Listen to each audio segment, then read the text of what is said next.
Utiliser du matériel de pointe parfois impressionnant et gérer de l'humain, des patients souvent angoissés au cours de leur examen ou leur traitement.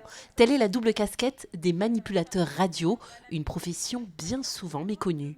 Il faut des compétences relationnelles. C'est un métier, on va dire, à 50% sur la relation avec le patient, la relation dans le soin. Et puis, il faut des compétences pour ce qui est technologique, puisque c'est un métier où on va manipuler des appareils de haute technologie, que ce soit en radiothérapie, en médecine nucléaire, en imagerie. Donc, c'est un professionnel qui va être d'une part dans la relation et d'une part dans quelque chose de très technologique.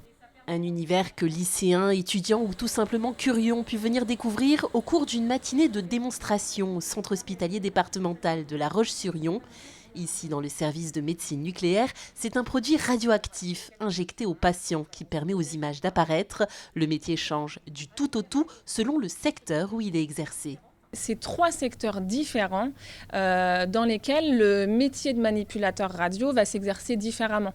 En imagerie et en médecine nucléaire, on est beaucoup plus sur l'aspect diagnostic. Le service de radiothérapie, il concerne lui plus le traitement.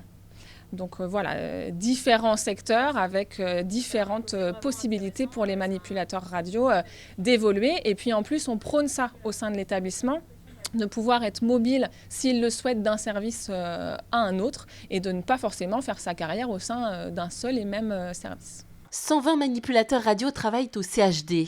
Le but de cette journée est de faire découvrir et d'améliorer l'attractivité du métier pour en recruter davantage.